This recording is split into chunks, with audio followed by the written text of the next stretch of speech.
Makhal Mathel, Manipur.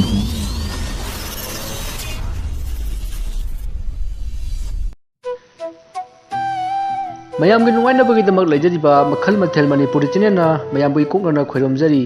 ngasi su mayam gi damak ta Manipuri horror story ama puduna lakjari horror story asi gi maming Aronba Ka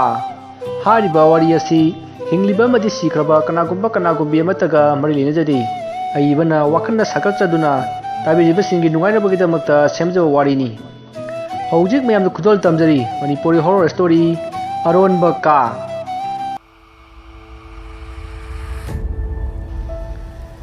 Ngasi asi UAE maca nupi ahan Sandiagi birthday numitni. Numit asida Sandiagi mamanabi kaya laktuna birthday adubu saruk jarami. Masidagi birthday adu loiduna birthday jauriba mayam adu magi mayumda hananabagidamag mathang thorai. Matam masida Sandiagi mamanabi Joyana Sandia da hairi. Sandia no yumse kaino manamibo yam hainadaba manamama ado noigi kasing sida kari leige masida Sandiana hairi khangdeda kai lebajano aikoina changadaba kasu yawe Joyana mo hairi kaino haisiba kaigino changadridi kaidogeba Sandiana hairi aikoina khangpadagi ngasi phau changdriba kasu yawe nongtasu change khalludeda aikoidi pisak pilingaidigi boarding da dum leirabanina kasingse changba sangdabanida Joyana makha tarai hoine chumine boarding da leiringaida yumga se leiba phangpontrene ado fare aisu jalage kona mupulasiko asumna hainaduna Joya magi yumda hankhre aduga Sandia su yumlomda changi matam masida Sandiana khali Joyana haisu haibani aina kasing sida amuktang change khali ise phanadi kuirabani kasing asi baba hoina su sijindabu udi kari urja nomuna sinadi sina ai nongma changaga kari pot thamga haibadu amuktang check toge asumna khana asum lakpada Sandiagi mamana kauri Sandia namanabi sing tindopulu rabo Sandia mamana haribadu thoina tadana magi karomda wakhan amada tawuna chatli masidagi mamana amukasu khara kalapna kaurai hoi Sandia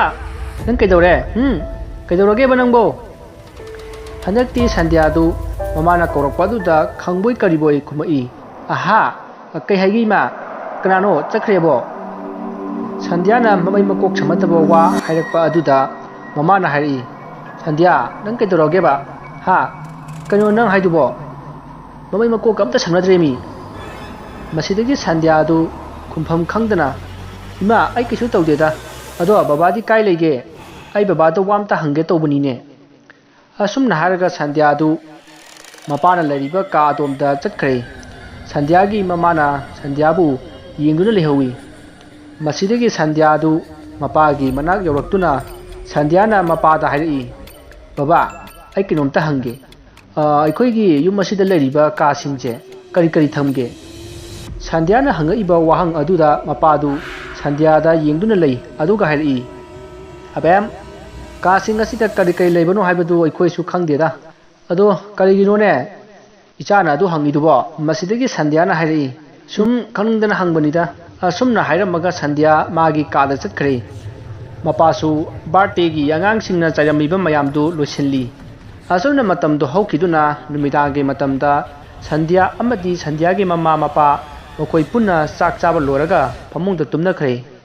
yum asigi maramda Sandiana magi mapada hangbada Sandiagi mapana khangdabagi mawong ama tawribasi ataigi nate Sandiagi mapa iboyaina angang pisak oiringaida magi mapaga mamaga mot manaraktabadagi yamna kanna khanaki masidagi iboyaigi mamana iboyaibu puduna mapamda halakhi wasak chepa haikhiba wa hongdaba akhang kanba ibuyaigi mamana ibuyaibu saunaba yoki masida natana mapalamda thaduna mahi masing tamanki masidagi doctor oiduna ibuyai mayu maikai panki matam asidadi ibuyaigi mamaga mapagasi machinda saunarabasu thamoidadi nusinabagi maijau haure luhongbasu iboyai mamagi mapamda hongki adubu mamasu mapasu ahan osilaklabanina yum aduda pulap laiminarasi haibadagi laiminakhibani iboyai mamana phana kuina yade adubu machanupana thembadagi yaraktuna yum aduda laiminakhibani iboyai machanupi Sandhyana sahi ama khara helakpada iboyai mamaga mapaga du nongakhre iboyai mamaga mapaga du masunupi Sandhyagi matau pena yengba phangjahaude maboka mapugana Sandhyabu yamna luna tawjarami iboyai mamaga mapagana laikhidraba matung iboyai Imphal da laiba magi mama amana magi yum adu sangbiramu haibadagi iboyai na Panadum phare hospital chathok chachin dasu nakpa masina phare khanduna phana kuina yum aduda lairakhi magi mamadi Mumbai da flat laiduna laikhrabani masidagi magi machanupana Imphal da lainingi haibadagi mamagi macha sing adu yum aduda thambiramlaga iboyai magi ahallamana thambiramba yum aduda lakhibani asumna iboyai na mamagi da amuk lai mamagi da amuk lai tawringaida magi mapagi yum asida kari tawi ka sing asida kari kai lai haiba amata khangde maramdi mana yum asida laiba kuidri masiki su mathakta madi hospital da chathok chasin tawringaida yum asi yengsinba sangdabani asumna yum aduda mokhoi leirakani hojikti iboyai machanupi chawre machanupa atonba ama lei adusu boarding lei iboyai machasi nupa ama nupi amani masidagi Sandhyagi birthday gi numit aduda magi mamanabi Joyana hayamliba wahai singadu karino haina khallaga tumbagira kaino khangde Sandhyagi mamangda ka ama uki hairiba ka asida nupa ama thabak kanna suraga lerami nupa adugi manakta Sandhyana changsilaga kainomta hangjage haina kawi nupa adu sunglai leithorokte masidagi amukasu kainomta hangjage haina kaubadagi nupa aduna mamadi leithoroktana khumai aingondro nang dubo kai haininge masidagi Sandhyana hairi somse kanano mafam sida kedoramino ka se ngahangai mi changadana thonglon sillaga thambani ado nangdi sida kedoramino haina hangi masidagi nupa aduna khumai aidi sida adum laina laisu laikhini ado nang laabanina hojik tai khoi leiba yadau mandra mafam ase yamlaba sana lupa mayam ama lei adu sanglibani ne aise asumna hairakpa aduda Sandhyana hairi ha kasida bo sana lei haiba adudi karai dagi sana karigi kanana kasida lotlamliba ado nangdi aina nongta su ude masi khattane aina uba nangdi chakai da sage kasida kana leirino asumna wahang mathang hangakpa aduda nupa aduna hairi aidi chajasu hingba ngami kasida aingondagi hena sathiba kaya ama lei aina kasigi thonga se ngakpagi wani ado nangdi mafam sida kaidoba lakpano haina mamayadu Sandhyada lesilai masida nupa adugi mamayadu musinmuna katheklaba yamna kiba saktam ama oirami masidagi Sandhyadu mikap khangthok thoi Sandhyana mikap tholakpada masadu phajub supamde Sandhyana khali aibu ngasai phajub sukibadaine asumna khalingai magi ka adugi thong adomda mi ama lepagi sahum ama fangi masidagi Sandhyana hagolaktuna ka adugi thongnomda lakhi mahakna ka adugi thong adu yoksilakpada ngasai thong adugi wangwada lepagum tawkhibadu handakti kok thilakhi masidagi Sandhyana thongnomda changchinbadu toklaga phamungda yamna kina chenchinduna phajubna masa pumba kupsinduna lei masidagi ngahak leiraga thong adu thinba tokre aduga mi ama chakhibagi khongthangi makhon ama takhi masidagi Sandhyadu phajub tapna haidokaga thong adomda yingai masidagi Sandhyadu phamungdagi hawalaktuna ka adugi thonglomda lai aduga thong adu hangdokpada magi tunglomda mi chakhibagi sahum ama fangi Sandhyana tunglomda phatlauna leithokpada kana amata leramde Sandhya masadu ihai hainaraktre asumna sarangna leiringai mi chatpagi makhon ama takhi masidagi Sandhyana tariba मखोन अदोमदा असुम असुम लाखी संध्याना तारिबा मखोन अदु युम अदुदा लैरिबा मी चंगदबा कासिंग अदोमदा असुम असुम चखी अदुबु संध्याना मखोन अदु ताजबतनी मसक्ति उखिरे असुमना संध्याना तारिबा खोंजल अदुगी मतुंग असुम असुम इनरपना माना तुमिबा का अदुदगी खरा थापतोरए मसिदगी तारंबा खोंजल अदु अमुक ताखिरे मसिदगी संध्याना माना ताखिबा खोंजल अदोमदा तपना तपना चंगछली मसिदा खंगहौदना कासिंग अदुगी थोंग हांगबगी खोंजल अहोप अमा ताखी संध्यादु खंप्रेक खंगी मतौ असुमना तौरिंगै संध्यागी सयेंगदा मी अमना ताप लाउना पाइरई मसिदा संध्यादु खंप्रेक खंगना लेथोरकपदा मागी मपा लेप्तुना लेरमी मसिदा संध्याना माना ताखिबा अमदी थेंगनखिबा खुदिमक तमखी संध्याना तमलिबा वाफमदु मागी मपाना थवोइदना तारमी अदुगा हाइरई फरेसे हौजिकसे थेंगे हौजिक अहिंगी पुंग अनि हेलक्लबनिने फरे नंगी कादा चंगो हाइना मागी मपाना हाइबदगी संध्या मागी कादा चखी संध्या मागी कादा तमना तमना लाखी अदुगा तुंग हंदुना का अदोमदा हाइफेट सु येंगी मसिदगी महाक मागी का अदुदा चंगक्तुना हिपथरे अदुबु महाक तुमथबदी याद्रे माना थिंगनखिबा ताखिबा खोंजल सिंग अदुगी मरमदा खंदुना लेरी असुमना महाक ngahak khanna khanna tumthakre masidagi mathanggi nongale संध्या मागी ममा मपागा ब्रेकफास्ट चामिनरे मतम मसिदा संध्याना मपादा ngarang thokiba thodok adugi maramda paw tamlami adubu संध्यागी ममा मपाना संध्याना हारियो वफम अदु थोयना लुमना लौबी खिदे मसिगी मरमदी संध्यागी मपा इपोयाई डाक्टर अमनी मरम असिना लाइटिंगी मरमदा कया थोयना हक्चिनना लौदे मरम असिना संध्याना तमलिबा पावदु नासंगना तादबनी मसिदा संध्यागी मपाना संध्यादा हाइरई नंगना तुम्बा चांग नाइदबा चाबा थकपा मतम चांग नाइदबगी नंगी वाखलना फत्ता फत्ताबा पंगछादा सागलगा उबो ओइरमगनिदा हाइना हाइरखी अदुबु संध्यादी मपाना हारिबा वाफम अदु यानिंगलमदे असुमना इबुयाई मासु मागी थबक चखरे संध्यागी ममासु मार्केटिंग तौरुगे फजना लेरमु हाइना हाइरमलगा कैथेल चखरे मतम मसिदा संध्याना ममा मपा लेत्रिङै कासिंग असिदा तुमिन्ना चंगगा करी करी लेबगे हाइबदु अमुक्तंग येंगे हाइना खनबदगी ममाना हेक कैथेल चखिबगा संध्याना युम अदुदा लैरिबा कासिंग अदोमदा लाखी असुमना संध्याना कासिंग अदु योरकपदा लैरिबा कासिंग अदु थोंग लोइना सो पाली अदुगा सोसिंग अदुगी सोजै संध्याना खंखिदे अदुबु लैरिबा का अदुगी मनुंगदोम थंगबा का अदुमदी सो पालमदे मसिदगी संध्याना का अदु थोंग हांदोक्तुना चंगी अदुबु का अदु पुमममलमी मसिदगी संध्याना का अदुदगी अमुक थोगलगा टॉर्च लाइट अमा लौरुरे अदुगा का अदुदा चंगनबा तौरई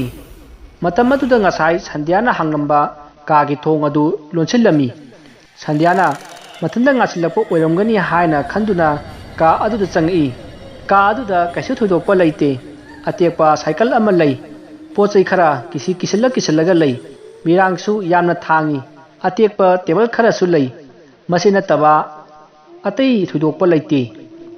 मसिदगी संध्याना उरु उरु लैरगा का अदुगी फगलांगलोमदा assume यंगकपदा photo थेलमी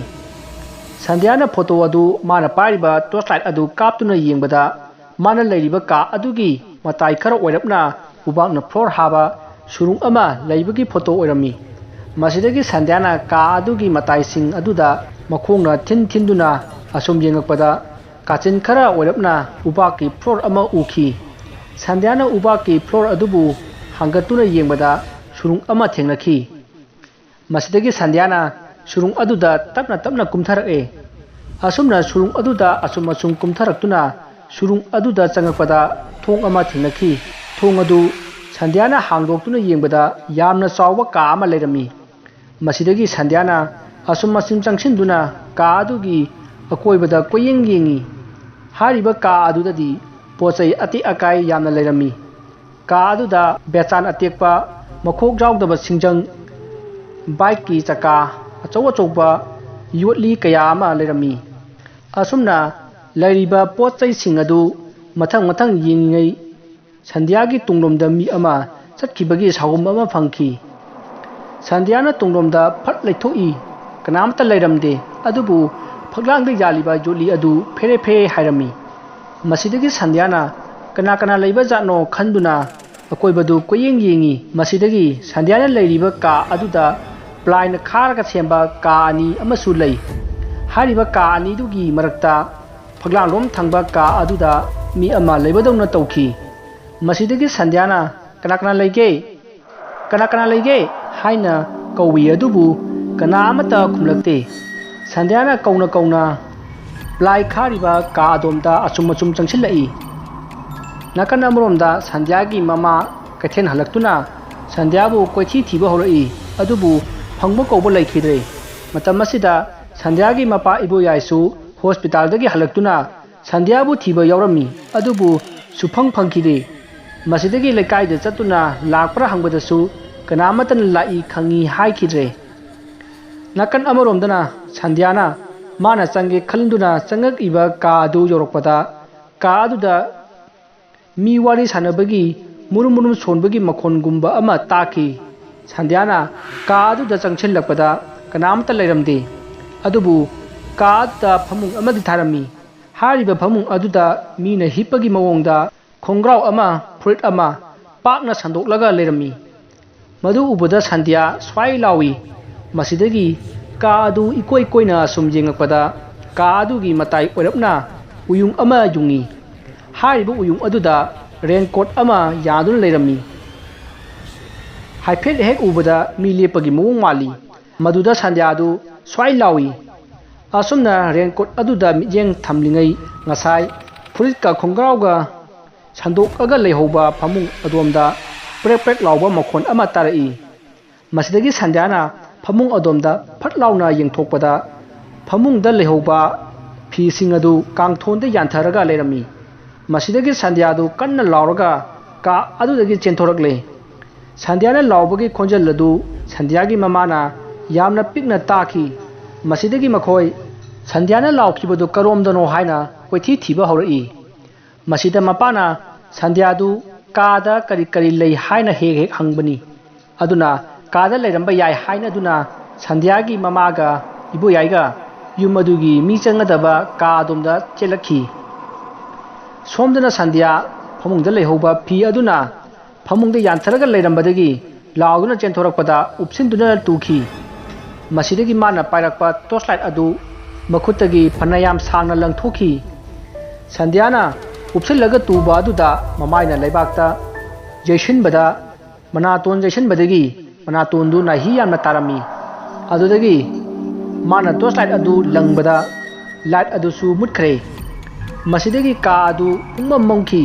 tawriba matau aduda Sandhya amukke hena kiduna kanna laukhi. Aduga Sandhya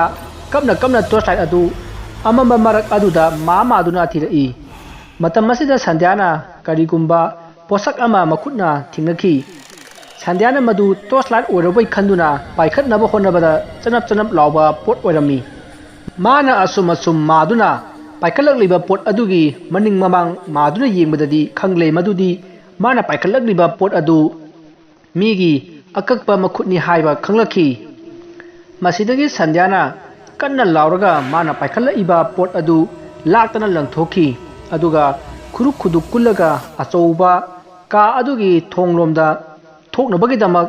ka adugi thong adu koithi thirakhi. Matam aduda mana ngasai tusanbadagi langthokiba torchlight adu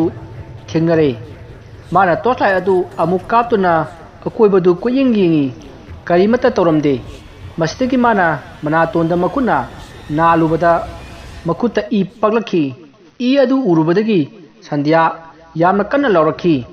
Mana laubagi makholdu tabada magi mama mapana ka adomda chensilakhi.